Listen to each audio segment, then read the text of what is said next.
오늘 은혜 받으신 하나님의 말씀, 하나님의 이름 네 번째 시간 말라기 1장 1절에서 10절의 말씀, 제목은 하나님은 모든 것을 다해 사랑하시는 분이라는 제목으로 말씀을 전하려고 합니다. 엘칸나, 하나님의 이름입니다. 하나님은 모든 것을 다해 사랑하시는 분이십니다.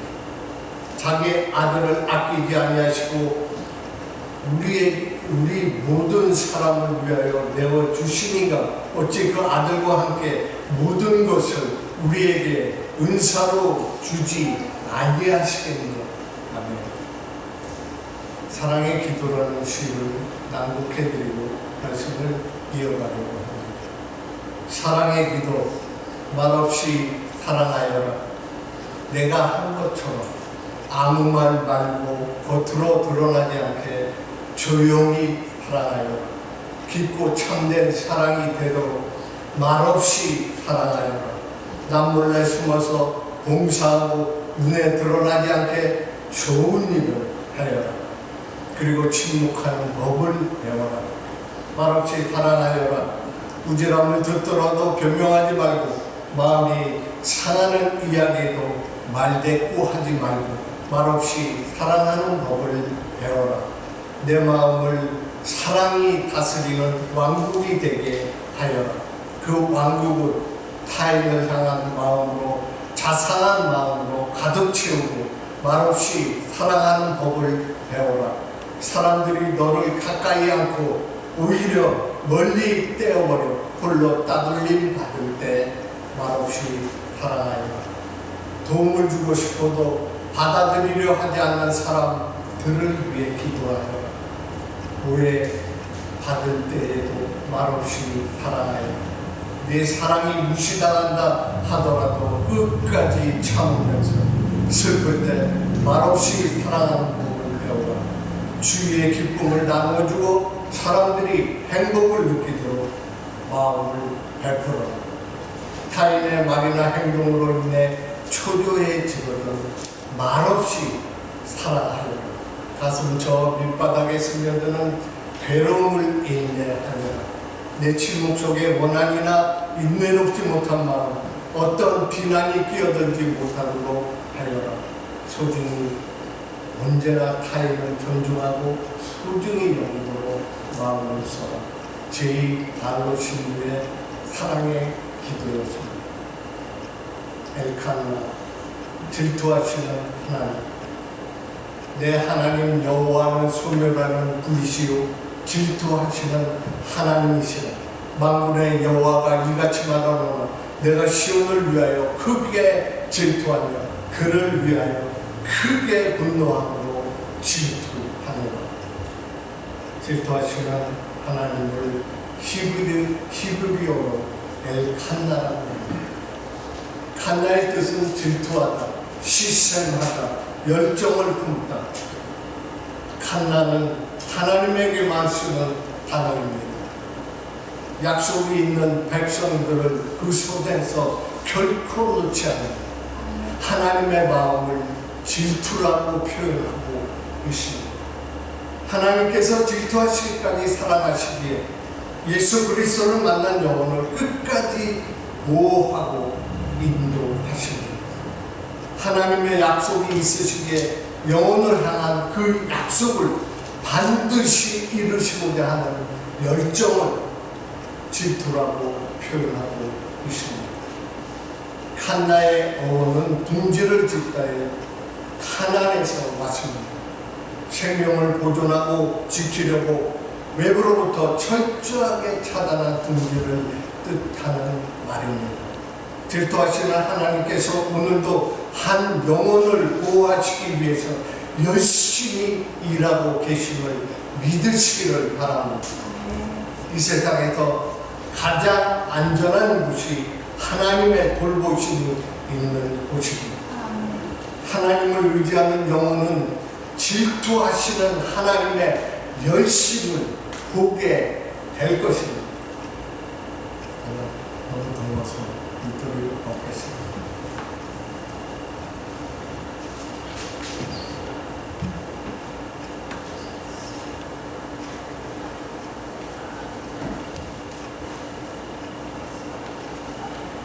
미안해.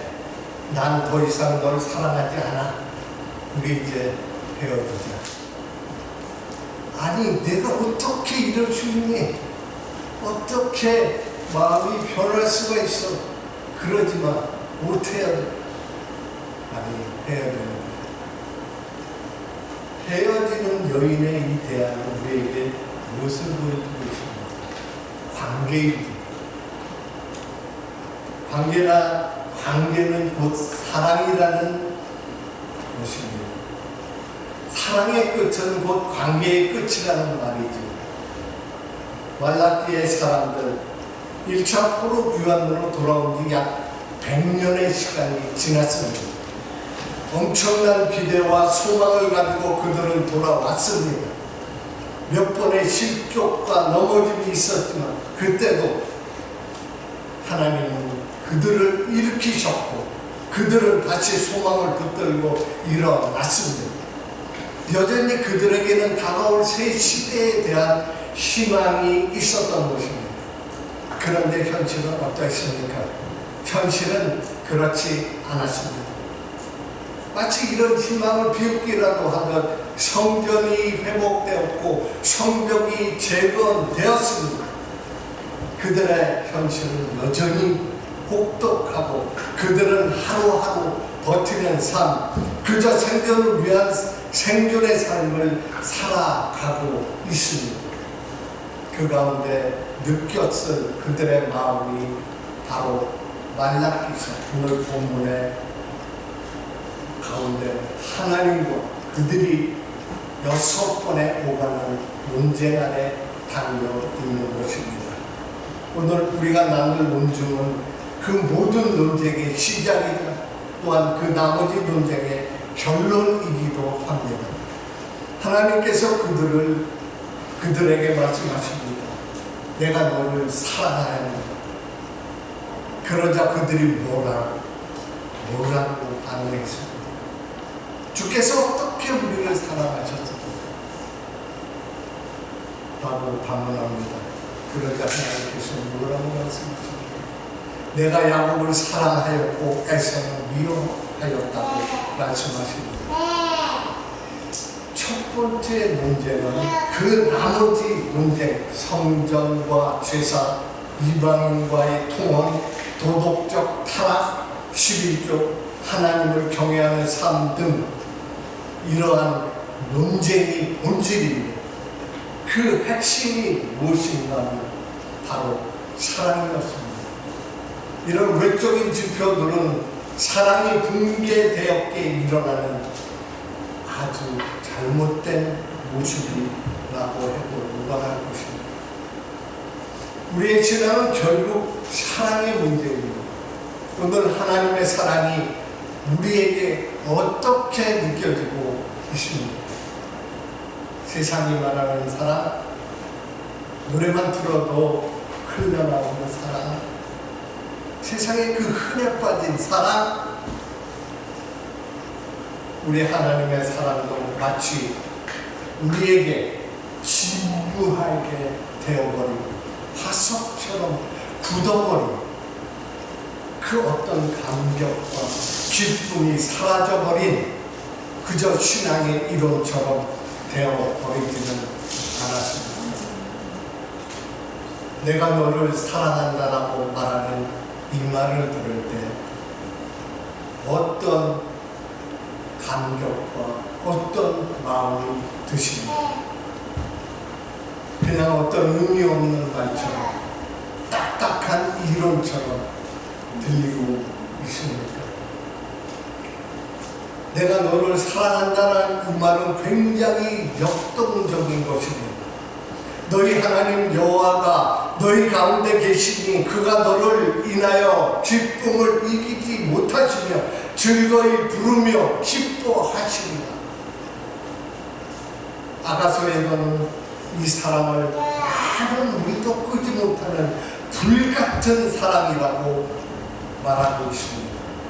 이것이 바로 하나님의 사랑입니다. 이사야 62장 5절은 마치 신랑이 신부를 기뻐하는 것 같다고 말합니다. 이것이 우리를 향한 하나님의 사랑이요. 우리 안에 이 사랑이 다시 살아나야 하는 것입니다. 그런데 이스라엘은 어떻게 반응하고 있습니까? 아니, 어떻게 주께서 사랑하셨습니까? 비아냥, 적대가, 불신, 회의, 그들의 인생은 거칠었고 그 속에 그들의 마음은 점점 굳어져 갔습니다. 혹시 우리 속에 이런 마음이 있지는 않으십니까? 그것이 복이든 타협이든 하나님의 사랑이 뭐 어쩌라고 반면을 주는가 하는 생각을 하고 있지는 않으십니까? 그래서 이스라엘의 마음을 이해하시겠습니까? 이해가 갑니까?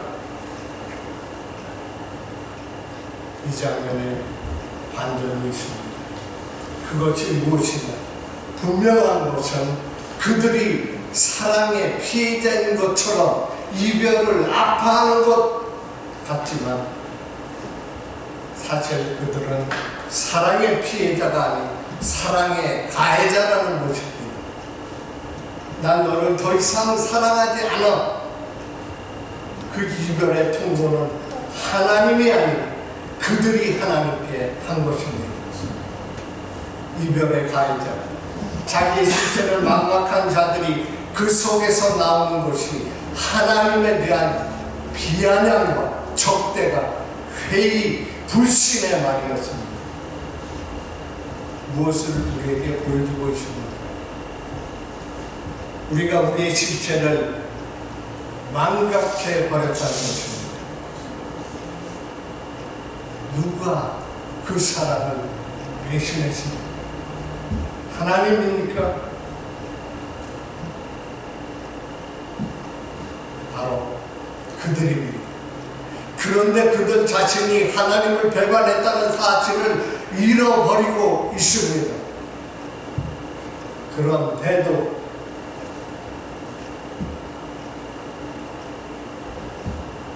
그들 자신이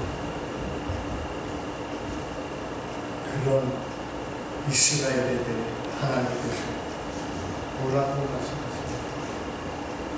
여호와께서 즉 에돔의 운명을 말씀하시면서 야곱을 사랑하였다고 말씀하고 계십니다. 내가 너희를 어떻게 사랑했는지 보여줄게 라고 말씀하십니다. 그들을 특별한 소유로 삼으셨음을 말씀하고 계십니다. 그들을 특별한 소유로 삼으셨습니다. 관계가 사랑인 것처럼 하나님이 그들을 소유로 삼으셨습니다. 그 소유라는 특별한 관계는 그들을 사랑했다는 것입니다. 이스라엘에게 베풀어 주신 영광스러운 관계, 하나님의 소유로 삼으신 것은 그 자체가 엄청난 사랑이라는 것인데 이스라엘은 비우고 있습니다. 피하는 것입니다. 하나님의 사랑의 기준은 상황이나 환경이 어떠하든 하나님이 우리를 사랑하는가 아닌가의 기준이 아니라 영광스러운 관계성의 보존, 변하지 않는 하나님과의 관계, 그분의 소유됨이 사랑을 가능하는 기준이 되는 것입니다. 이 말씀은 로마서 5장에서 언급되면서 그 관계의 근거가 오직 부르시는 이에게 달려있다고 말씀하고 계십니다. 그들의 어떠함이 아니라 오직 너희를 사랑하시는 하나님의 선택으로 인해 그들이 하나님의 소유 구원을 받았다는 것입니다. 영원토록 나그네 행인. 대체 우리가 누구입니까? 영원토록 나그네요 해인이요 이방인이요 백성이 아니라 긍휼을 얻을 수 없는 허물로 죽은 우리가 어떻게 하나님의 백성이 되었고 어떻게 하나님을 긍휼을 입은 자가 되었는지를 감사해야 하는 것입니다. 우리가 이 땅에 매물대 살면서 우리의 상황 속에서 하나님이 어떻게 우리를 사랑하셨는지 알아야 하나님의 사랑을 의심하고 회의 조롱하는 이 패악한 본성을 깨어낼 수가 있는 것입니다. 우리 안에 이 약한 본성을 깨트리는 힘은 우리가 도대체 어떠한 사랑을 입어 하나님과의 특별한 관계가 되었는가를 감사함에 달려있음을 믿으시기 바랍니다. 그렇지 않으면 우리는 죄인을 부르시는 그 신비와 그 영광스러운 관계로 부르시는 아름다운 헌신짝처럼 간단히 내버릴 수 있는 존재들인 것입니다. 그러하기에 우리는 오늘도 우리를 향한 그 하나님의 놀라운 사랑의 경이로움, 그 아름다움을 나의 지극히 작은과 그분의 크신 속에서 발견해야 하는 것입니다. 내가 받은 은혜가 도대체 어떤 것인가 깨달고 가슴에 새기며 기억해야 하는 것입니다. 에돔은 이스라엘에 잡혀가는 것을 보며 좋아했습니다. 그래서 이스라엘은 기도합니다. 에돔을 치소서라고 기도했던 것입니다. 에돔의 몰락은 무엇을 보여주고 있습니다. 에돔의 몰락은 곧 하나님의 돌보신 이스라엘의 기도를 들으심을 보여주는 것입니다. 그러나 이스라엘 역시 죄악 때문에 마땅히 깨어져야 할 그 관계가 하나님의 사랑 때문에 보존되었다는 것입니다. 이 사랑은 그들의 신실함이 아닌 하나님의 신실함인 것이고 이스라엘이 하나님을 향한 이별 통보를 했지만 여전히 하나님은 우리를 사랑하시고 우리가 그분의 소유 자녀된 자 그 관계가 보존된 것입니다. 이것보다 더 큰 하나님의 사랑의 증거가 어디 있겠습니까? 말라기서는 이것을 말하고 있는 것입니다. 사랑하는 임마누엘 축복교회 성도 여러분, 우리는 이 영원한 깊은 결속, 영광스러운 관계의 증인이자 해당자들입니다. 이 영광스러운 관계를 잃어버리고 있지는 않은가 하십니다. 걱정입니다. 마음이 아픕니다.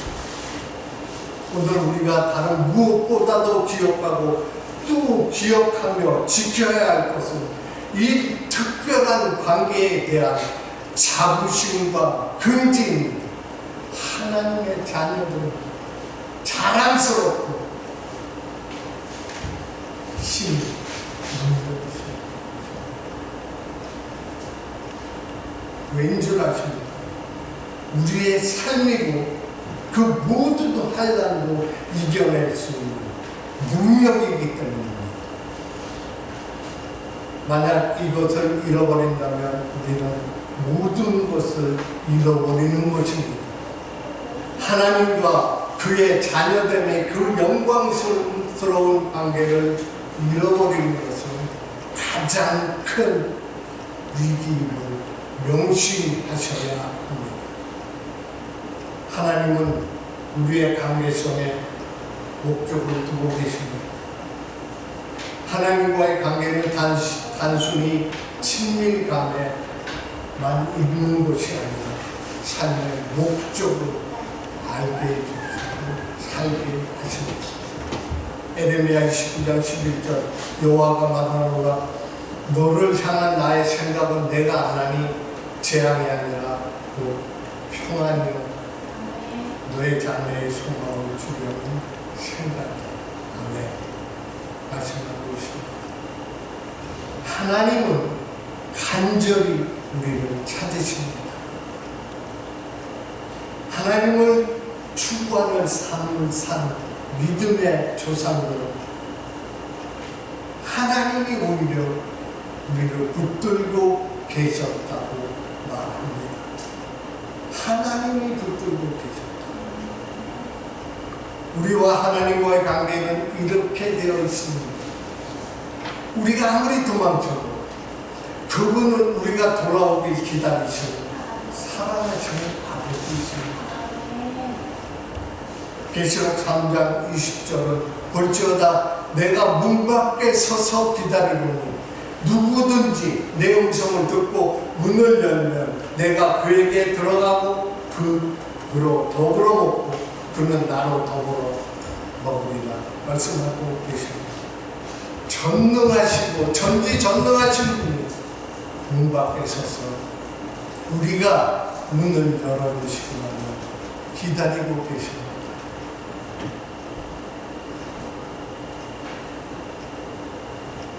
많은 주님을 믿는 이들이 이렇게 말할 겁니다. 고집스러운 무지의 죄, 하나님께 나가지 않는 은밀한 죄, 형식적인 신앙 생활의 죄, 잘못된 동기에 이끌려 신앙 생활을 하는 죄, 자기의 의를 믿는 죄, 철저한 신앙 생활에 대한 증오의 죄, 일정한 수준의 신앙 생활에 안주하는 죄, 세상을 하나님보다 더 사랑하는 죄, 자기를 무시하고 모욕하는 사람들에게 악의를 품는 죄, 억제되지 않는 교만의 죄, 육신의 안전을 의지하는 죄, 뭔가 쾌락을 사랑하는 죄. 나는 범하지 않았습니다 하고 주님을 믿는 사람들이 말할 것입니다. 아니 말하고 있습니다. 그런데 왜 우리의 모습이 이런 죄에서 여전히 죄의 속박에서 벗어나지 못하고 있을까? 그 사실을 알게 됩니다. 우리가 진정 회개할 사람이 있을까요? 회개는 우리와 하나님과의 관계를 돈독하게 해줍니다. 회개는 때로 원치 않는 어떤 것으로 보일 때가 있습니다. 그러나 우리와 하나님과의 관계를 성장시키는 하나님에게 나가는 데 있어서 가장 아름답고 쉬운 방법입니다. 마음에 꺼리는 죄가 없으면 회개하시라. 만일 우리가 죄를 자백하면 그는 미쁘시고 의로우사 우리의 죄를 사하시고 우리를 모든 불의에서 깨끗하게 하실 것이요. 아멘. 우리는 하나님의 은혜를 구할 수 없는 존재들이었습니다. 그러나 예수님의 십자가의 은혜로 우리가 하나님과의 관계에서 성장할 수 있게 만들어 주셨습니다. 요한복음 14장 6절입니다. 예수께서 이르시되 내가 길이요 진리요 생명이 나로 말미암지 않고는 아버지께로 올 자가 없느니라고 말씀하십니다. 하나님과의 관계 안에 있을 때 우리에게는 열매와 축복을 많이 가져다 주십니다. 하나님과의 관계는 짐이 아니라 지극히 경이롭고 아름다운 복이요 풍성한 은혜입니다. 나는 포도나무요 너희는 가지라. 그가 내 안에 내가 그 안에 거하면 사람이 열매를 많이 맺나니 나를 떠나서는 너희가 아무것도 할 수 없으리라. 예수님이 말씀하십니다. 주님을 떠나서는 아무것도 할 수 없는 우리들이 명심하시기 바랍니다. 아무것도 할 수 없습니다. 주님이었습니다. 미국 테네시주의 작은 마을에 벤 후퍼라는 아이가 태어났습니다. 그는 친구가 몹시 작고 아버지가 누구인지 모르는 사생아였습니다. 마을의 어른들은 자기 자녀가 아버지가 누구인지 모르는 후퍼와 함께 노는 것을 원치 않았고 친구들 후퍼를 놀리며 외치하였습니다. 후퍼가 12살이 되었을 때 그 마을에 젊은 목사님이 교회로 부임해 오셨습니다. 후퍼는 그때까지 교회에 가본 적이 없었지만 그 젊은 목사님의 손을 가는 곳마다 분위기가 좋았고 사람들이 격려를 받았고 위로를 받았다는 소문으로 퍼졌습니다. 그래서 후퍼도 교회에 가보고 싶었습니다. 그래서 그는 예배 시간에 좀 늦게 예배당에 들어가 맨 뒷자락에 앉아있다가 축도 시간이 되면 아무도 모르게 살짝 빠져나오고 했습니다. 몇 주가 지난 어느 주일 후퍼는 목사님의 설교에 너무나 깊은 감명을 받았습니다. 잠시 감동에 젖어 있던 사이에 예배는 끝나고 사람들이 밖으로 나가고 있었습니다. 벤 후퍼도 사람들 틈에 끼어 나오면서 목사님과 악수를 하게 되었습니다. 목사님은 벤 후퍼를 보고 너 누구 아들이더라? 하고 물었습니다. 갑자기 주변이 조용해졌습니다. 그때 목사님은 하나는 벤 후퍼에게 말했습니다. 그래, 내가 누구의 아들인지 알겠다. 너는 아버지를 너무 많이 닮아서 금방 알 수 있어. 목사님은 계속해서 말했습니다. 너는 하나님의 아들이야. 내 모습을 보면 알 수 있거든. 당황하여 빠져나가는 후퍼의 등을 향해서 목사님은 말했습니다. 하나님의 아들답게 훌륭한 사람이 되어야 한다. 세월이 흘렀습니다. 벤 후퍼는 주지사가 되었습니다. 주지사 벤 후퍼는 다음과 같이 말했습니다. 그때 그 목사님을 만나서 내가 하나님의 아들이라는 말을 듣던 그날이 바로 테네시주의 주지사가 태어난 날입니다.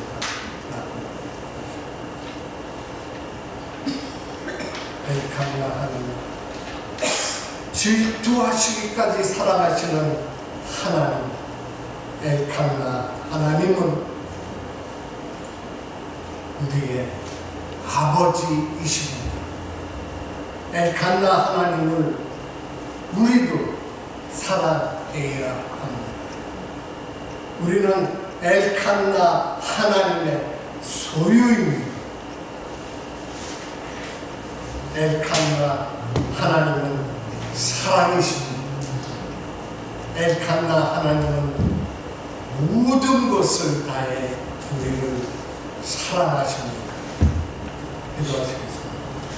자비로우시고 은혜로우신 아버지 하나님, 부족한 우리 혹시나 잘못된 우리 성도들에게 전하여서 그 말씀 얻어 있게 하여 주시고 주님의 귀한 말씀을 전해서 그 말씀 붙들고 엘칸나의 하나님의 사랑을 사랑하며 살 수 있도록 인도해 주시오.